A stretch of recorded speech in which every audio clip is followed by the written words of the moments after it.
If you've come here to find out how the Blackhawks only scored one goal in this game, I can explain it to you, but for me to explain it to you, you're going to have to understand what shorting a stock is. So there's this company called GameStop, and now I don't want to alarm anyone. Is your debris making too much noise all the time? I haven't really prepared for this. Hello and welcome back to another episode of Hawks Recap. My name's Clay. Thank you for tuning in. The Blackhawks have just completed their 9th game of the season, and they kicked off a 4-game homestand with a game against the Columbus Blue Jackets. I know I mentioned in the last kind of 2 videos that these games against Columbus were going to be in Columbus, and yeah, nobody's perfect.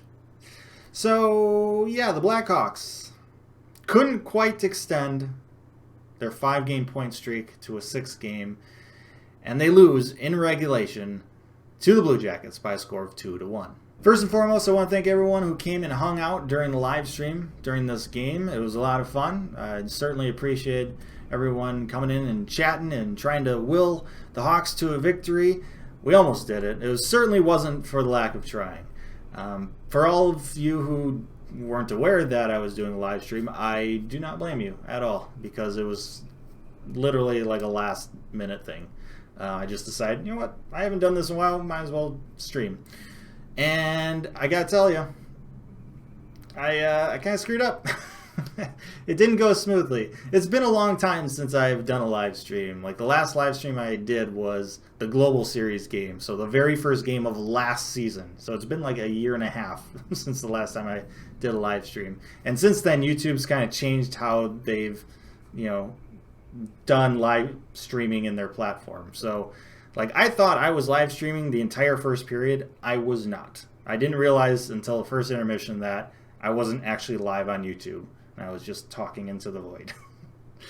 I ended up live streaming for the second, third period, and everyone who joined during that time, like I said, greatly appreciate it. I hope you enjoyed it. I enjoyed it. It was fun. We'll do it again another time. I don't do live streaming all that often, obviously, but I'll try to do it more often than, every year and a half. Anyhow, no changes to the lineup tonight for the Hawks. Still doing the 11 forward, 7 defenseman thing. Kevin Lankinen getting the start in net once again. His 5th start of this young season, and he played pretty darn well once again. He played well enough to get a win, at least well enough to get a point. Unfortunately, Korpisalo also played really well tonight for the Blue Jackets. First period, however, didn't really require either of the 2 goaltenders to really be on their A game. Just 7 shots in total that period. 4 for the Blackhawks, 3 for the Blue Jackets. Like, I don't really remember a game in recent history off the top of my head where there were only 7 shots in a period. Like, I remember periods where the Blackhawks would only get like 4 or 3 shots on goal, but the other team would have 15 or 20 or whatever, but not when a combined total was 7. I don't ever really remember that. It was kind of weird. And that's with both teams getting a power play in that period too. Now, granted, the Hawks, there wasn't much of a power play. It was a nice throwback to last year's power play. I think I saw on Twitter that the Blackhawks had 6 zone entries on that power play, and 5 of those times the Blue Jackets cleared the puck before the Hawks completed a pass in the offensive zone. So yeah, that's how that power play went for the Hawks. On the flip side, the Columbus Blue Jackets took advantage of their power play opportunity. They didn't really get many shots. I think they only got 1 shot, but they converted on it. It looked like the puck was getting out of the zone. It looked like the Hawks were going to clear it, and Kampf kind of got a little too aggressive, because if it would have cleared, he probably would have gotten a breakaway, but Columbus Blue Jackets defenseman kept it in, and it turned into a 3-on-2 situation where it just then became a one-timer from the dot into an open net. Nothing Lankinen could do. And so the Blue Jackets take a 1-0 lead into the second period after only getting 3 shots on goal. Thankfully, there would be a lot more scoring opportunities in the second period for both teams, but especially the Hawks. They had 19 shots on goal. Big difference from the 4 shots they had in the first period. They played really well in the second period, and quite frankly, they were very unlucky to not be at least tied going into the third. About 3.5 minutes into the second period, the Blue Jackets would extend their lead to 2-0 in just kind of an unfortunate play. The Blackhawks had the puck in the offensive zone. They were pressuring. They had some good opportunities, some good looks. They were cycling. Ian Mitchell inserts himself into the offense. A great pass to him from below the goal line, and he has the puck in the crease, makes a nifty little move to get the puck to his backhand, but just couldn't quite handle it. Like, he was this close to making a highlight reel goal for his first career NHL goal, but just couldn't quite get the handle of the puck. Puck was kind of rolling and bouncing. And unfortunately, because defenseman Ian Mitchell was inserting himself into the offense, which is a good thing, you need an offensive player, a forward, to cover for him, just to be defensively sound. Well, that offensive player was Patrick Kane, and he's not the greatest defenseman out there. Let's just put it that way. And he kind of got blown by in the neutral zone by Robinson, and Robinson just had basically a breakaway, and he sniped it by Lincoln. It was a good shot. Unfortunate situation. Hawks were this close to tying the game up, and it just turns just like that and becomes a 2-0 game. The Blackhawks would get a power play midway through the second period, and it was much better. They would actually get the puck into the offensive zone and set up shop and move the puck very well. They created a lot of opportunities. Kubalik had a one-timer that I don't know how Korpisalo saved, but thankfully Dylan Strome would score from the slot about 5 seconds after that to make it a 2-1 game. And then after that, the Blackhawks had so many opportunities in that second period. I mean, they had 19 shots on goal. So many opportunities that I don't know how Korpisalo saved him. It's like the puck just hit him sometimes. Like, he was in good position. And I'm not saying, I'm not trying to say Korpisalo was lucky in this game. Far from it. He played really well, but my goodness, the amount of chances the Hawks had in this game. Another day, the Hawks are winning by probably 3 goals.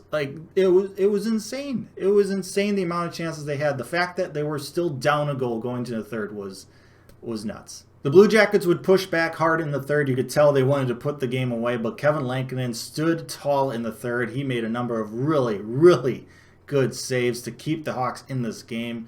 And then kind of towards the end, the latter half of the third period, the Hawks started getting some things going again and had, once again, a number of really, really good chances that I just don't know how they went in.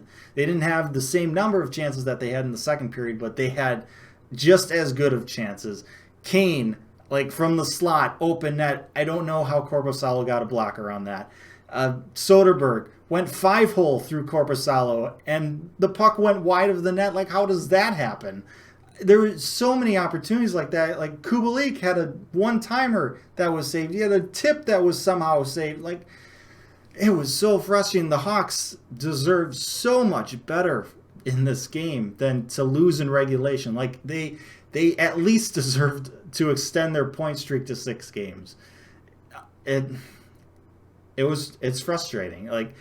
And this is hockey, right? There's games like this where you play well enough to either win or at least get a point. It just doesn't happen because hockey is hockey. The Hawks got good goaltending this game from Lankinen. They played well on defense. They did a very good job not getting hemmed into their own zone, winning board battles and not getting hemmed in. They were getting the puck out, getting breakouts. Much better than what happened in the Nashville series.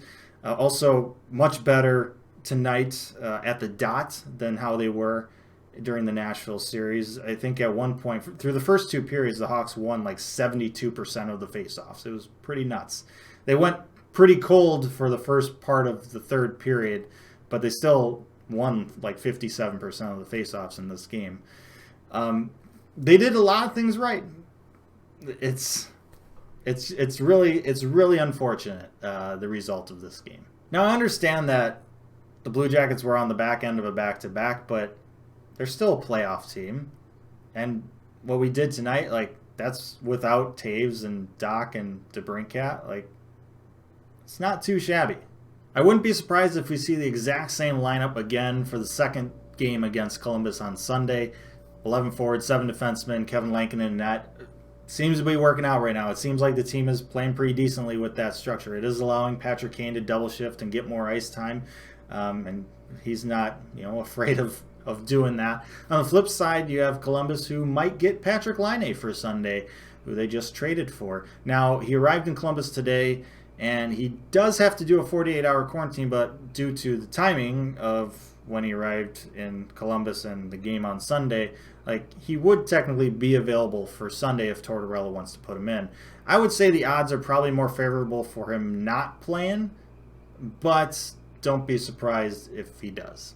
And with that said, I'm going to end this video. Thank you so much for watching this video. Thank you all who hung out during the live stream as well. Very much appreciated it. Let me know your thoughts down in the comment section below.